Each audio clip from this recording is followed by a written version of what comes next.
In this video, I will address some key things about the matrix we are in.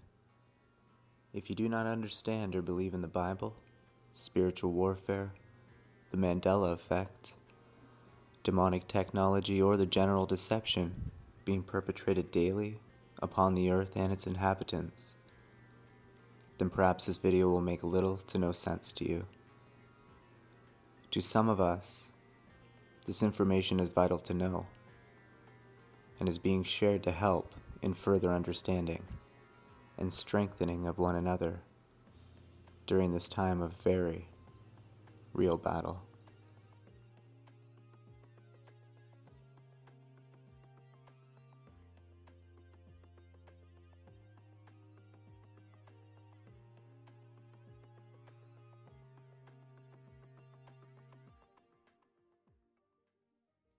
The Sumerians were the first known people to settle in Mesopotamia over 7,000 years ago.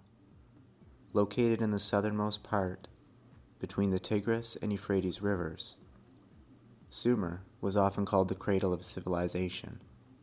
By the 4th millennium BC, it had established an advanced system of writing, arts and architecture, astronomy, and mathematics.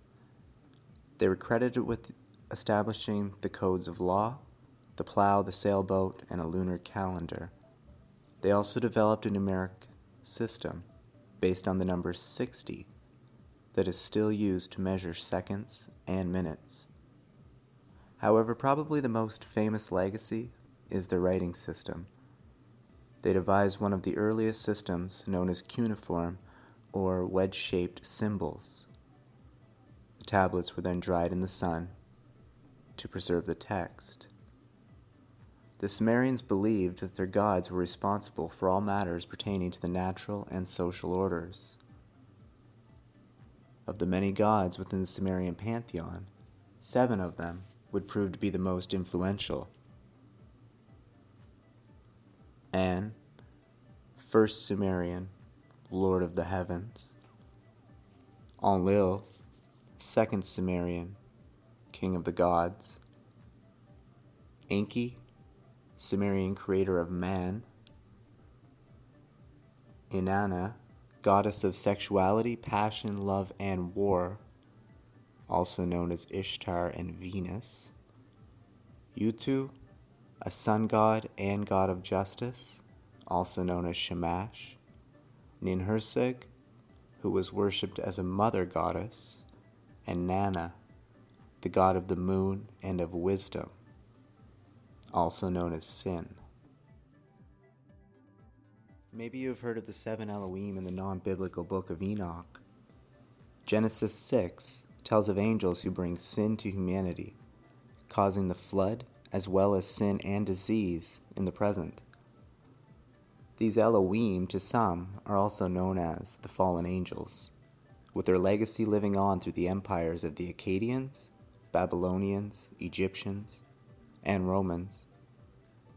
All of those civilizations are listed in the Holy Bible as enemies to the followers of Christ, the one true Son of God. Is it not suspect that most of the many world religions are striving for a one-world religion, headed by religious sects and secret societies who still follow these ancient empires' beliefs and the gods they revered? And why do they ultimately wish to exclude the Son of God, that is Christ, from the union within this new one-world religion? The Pope himself explains his view on the danger of coming to Christ without the Church. C'è chi ritiene di poter avere un rapporto personale, diretto, immediato con Gesù Cristo, al di fuori della comunione e della meditazione della Chiesa. Sono tentazioni pericolose, sono tentazioni dannose, sono, come diceva il grande Paolo VI, dicotomie assurde. The religious orders of the world sadly do not wish you to ever know or find the one true Son of God. Their objective has been to hide and skew that power from all of mankind for millennia, while the rest of mankind is left to deny all as mere myth and fable.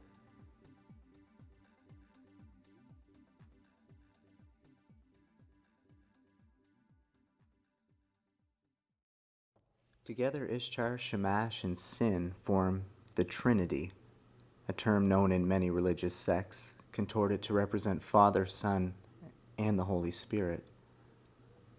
Rebirth, Sun, and the Moon.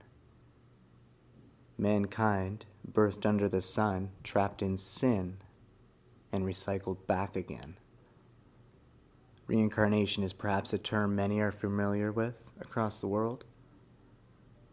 Yes, the Father, Son, and Holy Spirit do exist. However, the infiltration of pagan belief within the Church hijacked that union and still continue to misrepresent it to millions today by labeling it as the Holy Trinity. We can see through this in John 1:1 and 4. In the beginning was the Word, and the Word was with God, and the Word was God. The same was in the beginning with God. All things were made by him, and without him was not anything made that was made. In him was life, and the life was the light of men. The Father was the Creator, and that life and light of men is the Son, known as Christ, also known as the Word, and the Word and God were of one accord. There is no Trinity with Father and Son as one. The term Easter, most are familiar with, that name is formed from the goddess Ishtar. Ishtar was often shown with her brother Shamash's solar disk, pointing to Catholic Sunday worship, and the 8-pointed star known as the Star of Ishtar, later representing the star Venus, also known to many as Lucifer, shown in 3 key scriptures. Isaiah 14 and 12, How art thou fallen from heaven, O Lucifer, son of the morning? How art thou cut down to the ground, which didst weaken the nations? Luke 10 and 18, And he said unto them, I beheld Satan as lightning fall from heaven. And 2 Corinthians 11 and 14, And no marvel, for Satan himself is transformed into an angel of light. In an earlier video, I have shown how on this world map, the location of Vatican City sitting within a numerical field position of 666, and how the obelisk in St. Peter's Square was made the representational center point for the spread of this malicious, contorted doctrine to the 4 corners of the earth to this day. The Vatican admits this obelisk is also known as a sundial. At one time, an urn containing Caesar Augustus's ashes and fragments of the cross used in Christ's crucifixion rested upon it. In ancient Rome, the lines between the sun cult of Caesar and the sun that was Christ were blindly skewed. At the base of the obelisk are 4 bronze lions, a lion for all 4 directions of the earth. In 1 Peter 5 and 8 it reads, Be sober, be vigilant, because your adversary the devil, as a roaring lion, walketh about, seeking whom he may devour. The lion was also the ceremonial animal associated with Ishtar. Notice how the Pope focuses his gaze upon their monstra during worship, and how he places it between himself and Christ on the cross. We won't go into the many ways that their churches push the false narrative of the Son and the Son being one and the same.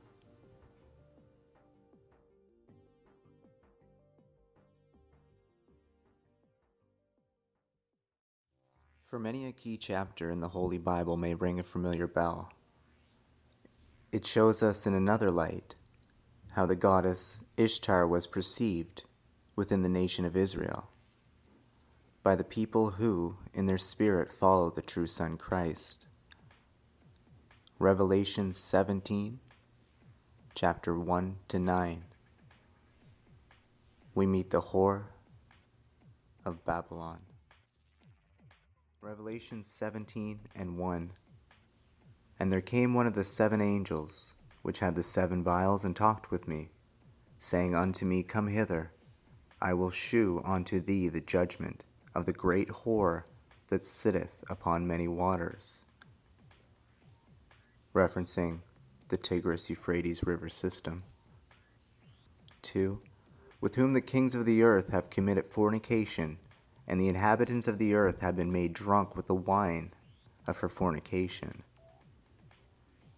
Ishtar, a goddess of both fertility and war, a jealous goddess who could bring vengeance against individuals, go to war, destroy fields, and make the earth's creatures infertile.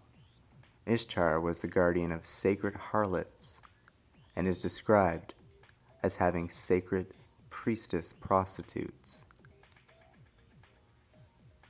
So he carried me away into the spirit, into the wilderness, and I saw a woman sit upon a scarlet-colored beast, full of names of blasphemy, having 7 heads and 10 horns. During ancient Roman times, a red flag was used in war. Rome is the city of 7 hills: Aventine Hill, Caelian Hill, Capitoline Hill, Esquiline Hill, Palatine Hill, Quaranal Hill, and Viminal Hill.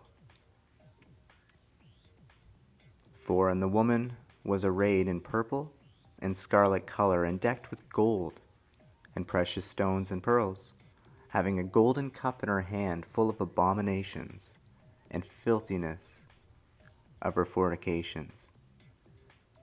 Purple was a color worn by Roman magistrates. It became the imperial color worn by the rulers of the Byzantine Empire and the Holy Roman Empire, and later by Roman Catholic bishops. 5. And upon her forehead was a name written, Mystery, Babylon the Great, the mother of harlots and abominations of the earth. Again, Ishtar was the guardian of sacred harlots. As well, the Protestant Church came out of the Mother Catholic Church. The Protestant churches followed the Catholic beliefs of the Trinity. 6. And I saw the woman drunken with the blood of the saints and with the blood of the martyrs of Jesus. And when I saw her, I wondered with great admiration. Throughout the time of the empires of Akkad, Babylon, Egypt, and Rome, the children of God and followers of his Son were enslaved, persecuted, and killed. 7. And the angel said unto me, Wherefore didst thou marvel? I will tell thee the mystery of the woman and of the beast that carrieth her, which hath the 7 heads and 10 horns. The great armies of those empires plundered many nations in the harlot's name. Even the ancient Roman cavalry was known as Draco, or dragon. 8. The beast that thou sawest was, and is not, and shall ascend out of the bottomless pit, and go into perdition. And they that dwell on the earth shall wonder, whose names were not written into the book of life from the foundation of the world, when they behold the beast that was, and is not, and yet is. The long lineage of false holy men, leaders, bishops, and popes comprise that beast that was, and is not, and yet is.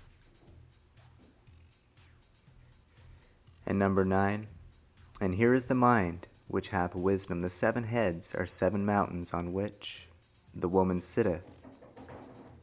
Again, the 7 hills of Rome, or the 7 head gods of the Sumerian pantheon.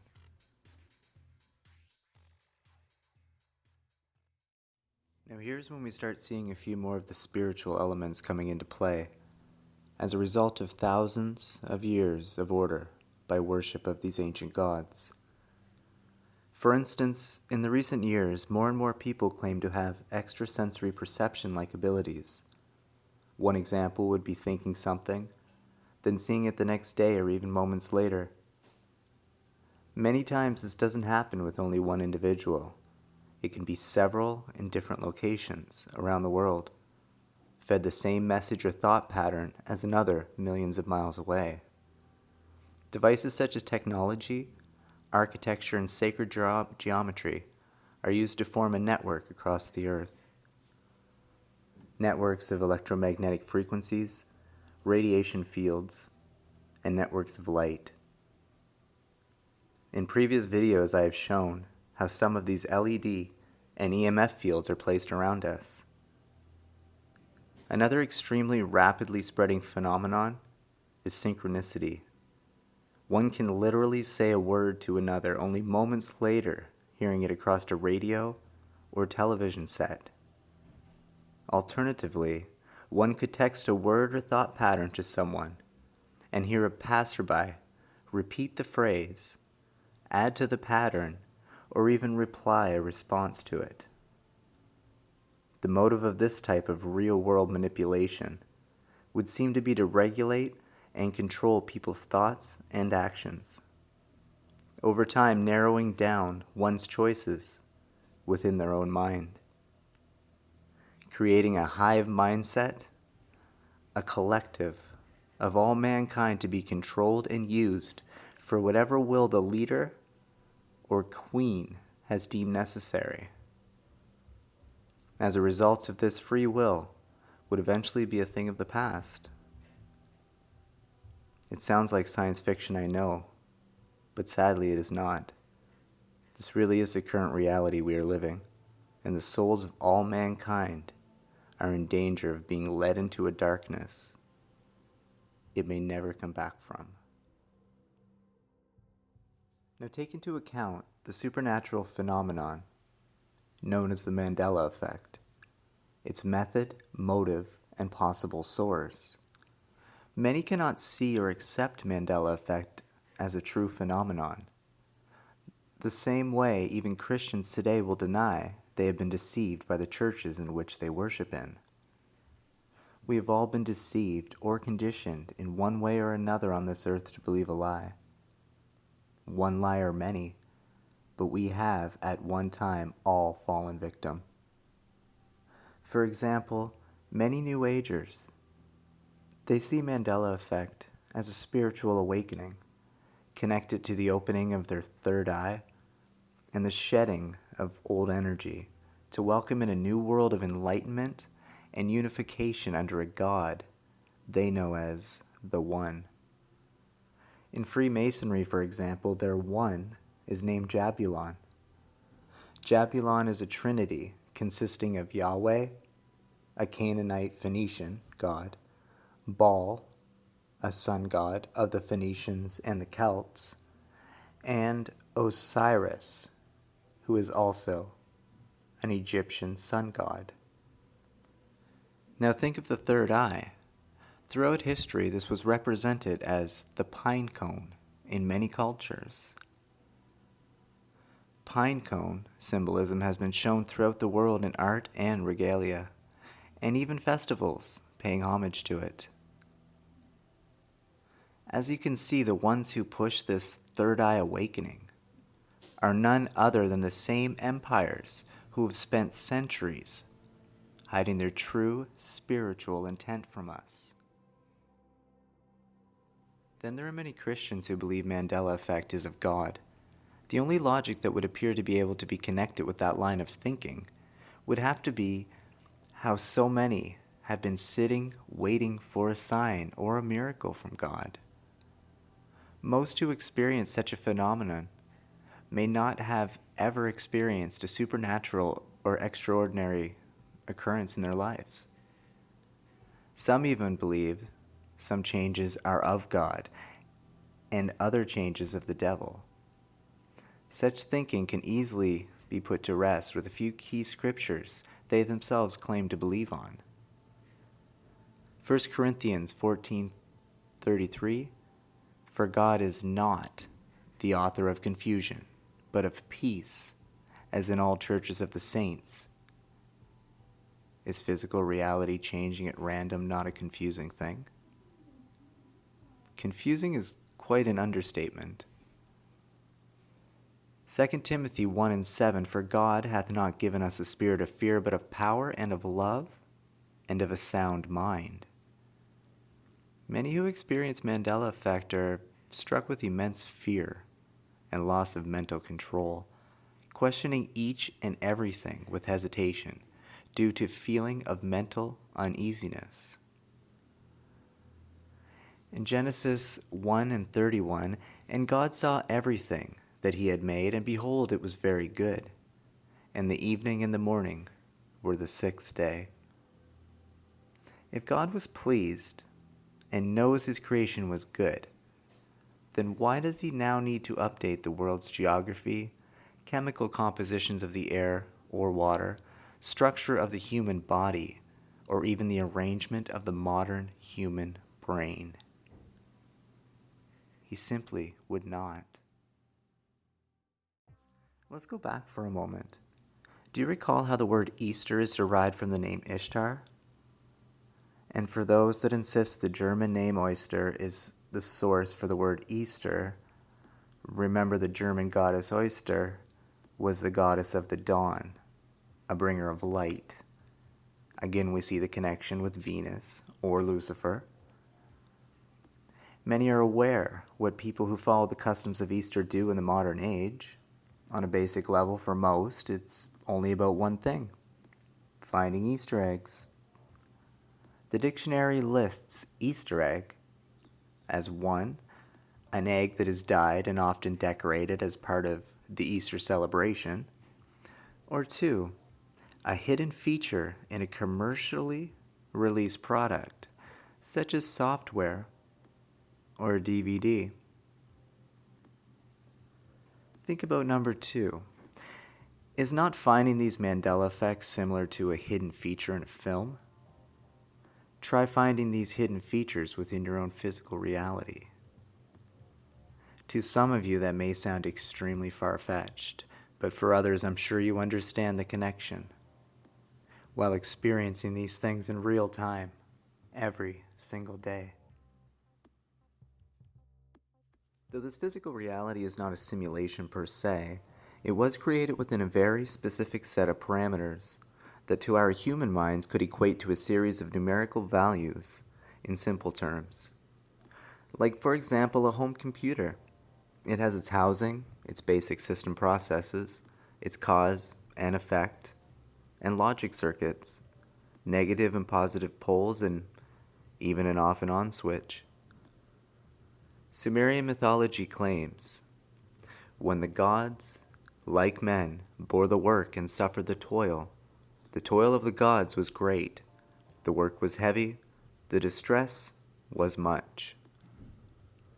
The Holy Bible says, Genesis 28:12, and he dreamed, and behold, a ladder set up on the earth, and the top of it reached to heaven, and behold, the angels of God ascending and descending on it. In both these accounts it shows how long before man was freely roaming about, there were beings who already had the knowledge to form, build, and create within the parameters of our reality. Imagine how much these beings could learn over thousands of years given these abilities. Now imagine if they were 7 fallen angels, trapped outside the perception of man's mind. Jude 1:6, and the angels which kept not their first estate, but left their own habitation, he hath reserved in everlasting chains under darkness unto the judgment of the great day. Think of the endless possible ways they could in time conceive to corrupt and craft an alternate version of the one originally laid out by the Most High, using these numerical type sequences around us. Numerical values have been placed upon all things contained inside what we perceive as reality. Though not perfect, as God is perfect, Matthew 5:48, be ye therefore perfect, even as your Father which is in heaven is perfect. the physical coding would be indistinguishable for the majority of humans living in it. Do you remember at the beginning? The Sumerian number system was based on 60. Do you realize what that means? Think of a computer now. Computers have a real-time clock, a special hardware device, like a quartz crystal, on the motherboard that maintains the time. It is always powered even when you shut your computer off. Every computer contains an internal clock that regulates the rate at which instructions are executed and synchronizes all the various computer components. Does it feel like a simulation to you? Instructions executed and synchronized. That Sumerian number system of 60 is what our system of time has been based on. 60 seconds, 60 minutes, 24 hours. 2 plus 4 is 6. That gives us 666. Now look at all the numerous Mandela effects that have 666 encoded into them. A great channel, maybe it's Mandela'd, she often shows how these numbers are connected with the effects.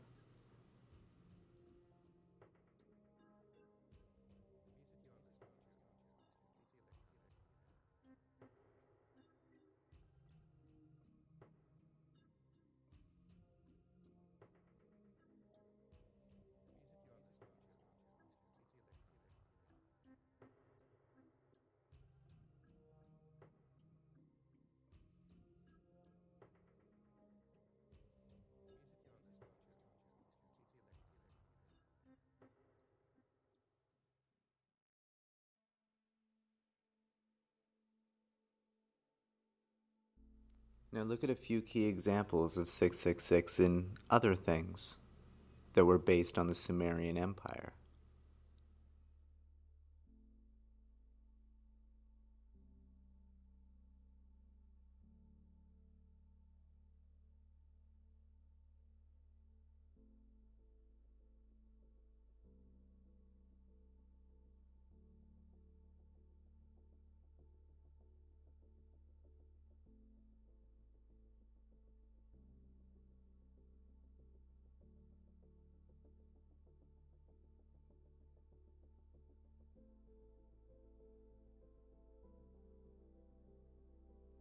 I find it important to point out a particular Mandela effect.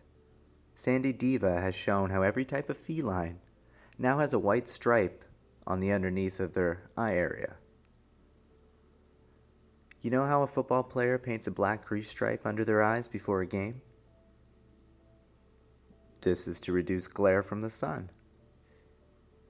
Now if you were a feline, the ceremonial animal of a goddess of light, would a white stripe under your eyes not make sense to help the light illuminate those eyes further? Take, for example, 3 cartoon cats whose eyes have been Mandela'd from white to yellow.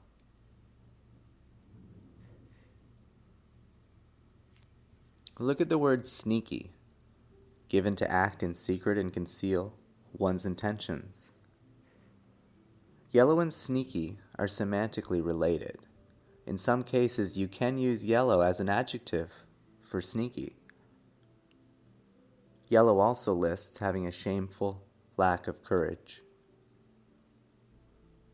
Some mutual synonyms for the two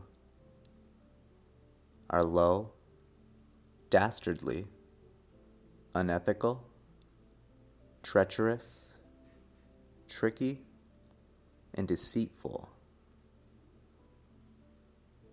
Ishtar and her many hungry lions.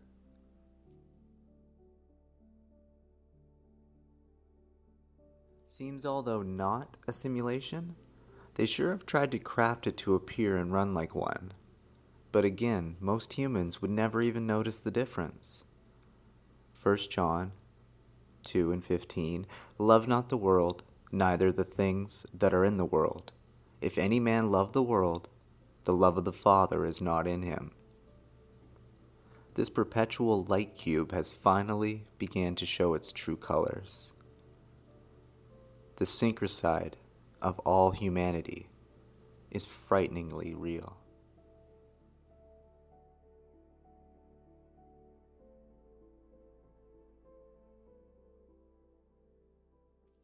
Let's expand on this elaborate scheme for total world entanglement. I will add one of the largest shadow organizations on Earth, as many know, is the Brotherhood of Freemasonry. From their own literature, they say, Masonic symbology has come down to us from the cuneiform scripts of the ancient Sumerians, circa 3000 BC, as well as the ancient Mesopotamians and Persians. Cuneiform writing was a series of symbols which were drawn on clay tablets with a blunt reed. Masonic scholars today question the origin of the point within the circle, whose parallel, upright lines on both sides of the circle closely resemble an Egyptian hieroglyphic, circa 1570 to 1342 BC. This point within the circle, or as I call it, 0 point, is the chosen emanating source for the inflow and outflow of the energy used to craft the world. A holy grail of sorts. Again, sacred geometry, technology, and light traps have already been established across the world by such organizations as these.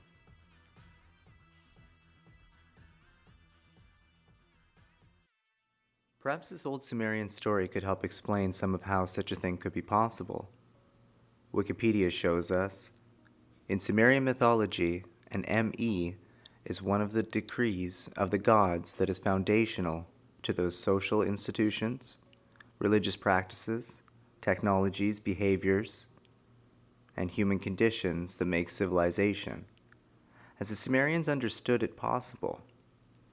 They are fundamental to the Sumerian understanding of the relationship between humanity and the gods. The MEs were originally collected by Enlil and then handed over to the guardianship of Enki, who was to broker them out to the various Sumerian centers, beginning with his own city of Eridu, and continuing with Ur, Malua, and Dilmun. This is described in the poem Enki and the World Order. One story account reads, Inanna, who is Ishtar, and Enki, the transfer of the arts of civilization from Eridu to Uruk.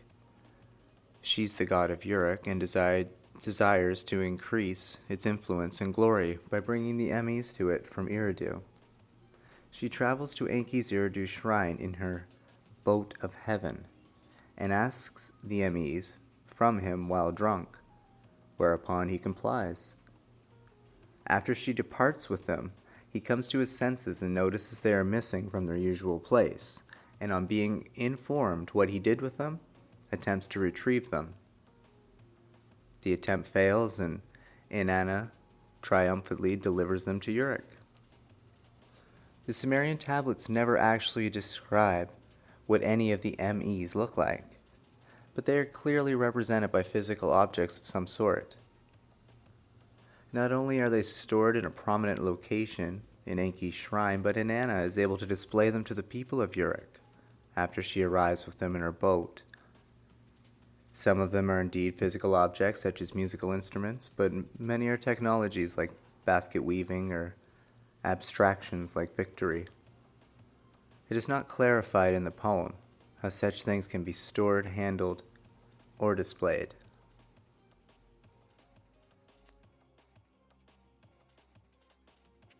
Here we see how these MEs are said to be exchanged between the gods and men, containing the power to alter physical reality on all levels. Although more than 100 MEs appear to be mentioned in the latter myth, and the entire list is given 4 times, the tablets on which it is found are so fragmentary that we have only over 60 of them. It would seem to me that 60 of them would be fully adequate for this world. Now let's thicken the plot a bit.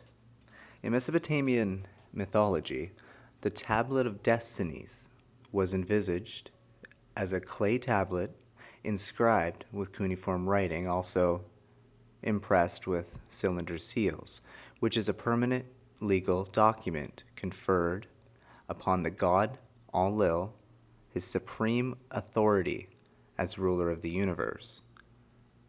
In the Sumerian poem Ninurta and the Turtle, it is the god Enki rather than Enlil who holds the tablet. Both this poem and the Akkadian Anzu poem share concern of the theft of the tablet by the bird Anzu. Supposedly, whoever possessed the tablet ruled the universe. Now, use of these MEs, in combination with the Sumerian Tablet of Destinies, starts to give us a clearer picture of their operation.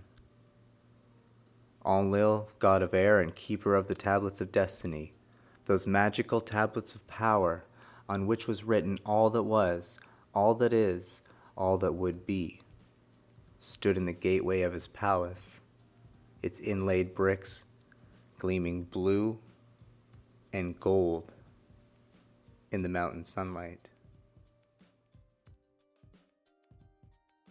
Maybe you know of the Ishtar Gate. The Ishtar Gate was the 8th gate to the inner city of Babylon.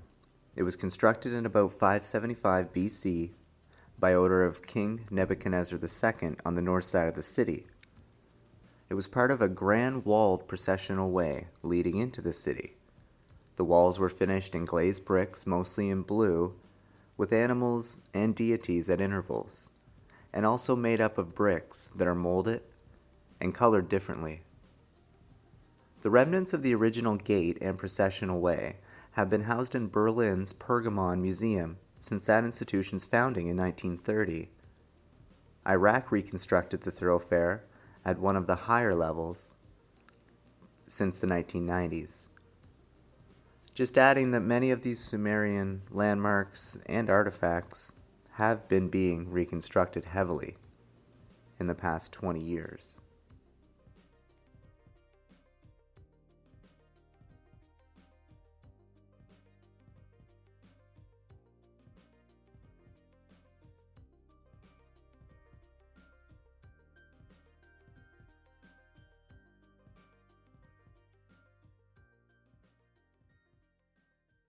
We can see from Sherman's words that these tablets were used to divine the past, present, and the future. The remaining god of the triad of superior deities is Mulj. He and his consort Ninj are the lord and lady of the gloomy pit, or the subterranean world. This is called the home whence none return, that is, the abode of the dead. The picture of the underworld given by the Akkadian tablets is painted in mostly gloomy colors.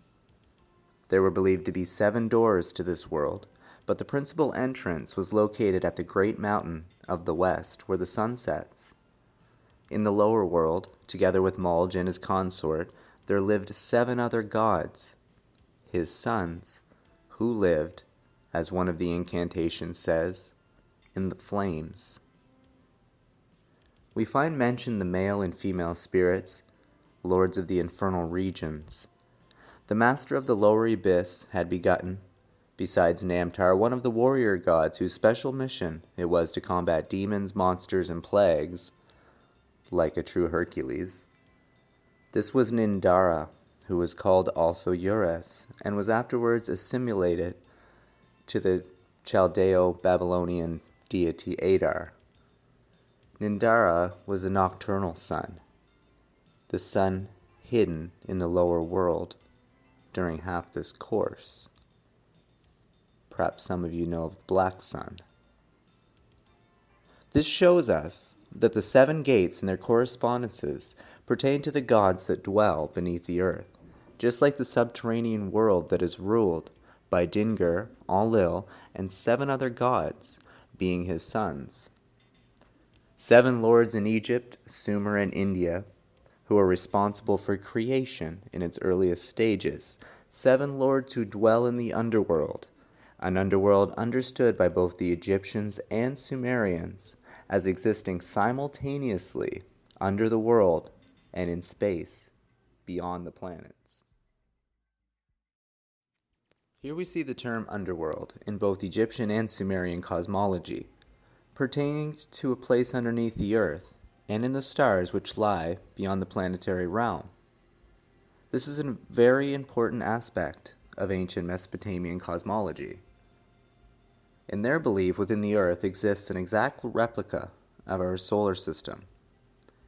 It is the original paradise with 7 suns, each emanating an etheric flame, which is relative to each of the 7 planets that exist in the heavens above.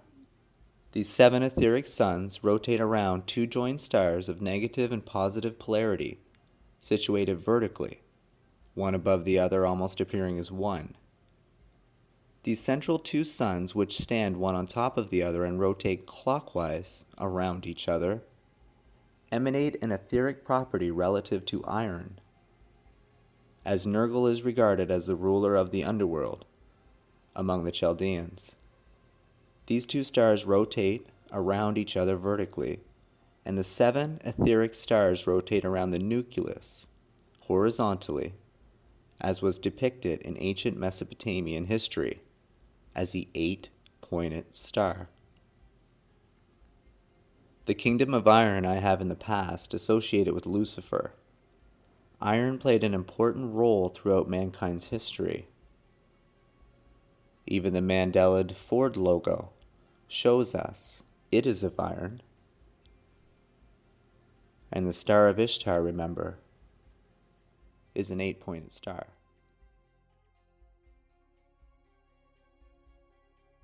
The nucleus, along with the 7 etheric suns that exist within the earth, send a signal to our sun that appears in the heavens, and the sun thereby follows the command whereby planets move in a certain direction, either direct or retrograde, causing events to happen on earth. This process is the tablets of destiny. However, this process is also possessed by certain learned men and women. Construct a land connected by energy, pass through sacred geometry, technology, and light. Numerical values placed upon any and everything, constantly monitoring the calculation. Place the rhythm of time over top of it all. Synchronize our thoughts, actions, even our free will. What a diabolical scheme to perpetuate onto the lives of all humankind. Control of the 7 MEs, or the 7 etheric suns that exist in the core of the earth, by 7 gods or Elohim permanently trying to bind man's soul to this plane of existence. The thousands of years of lost men helping push towards such a cause, directing all of mankind towards that 0 point.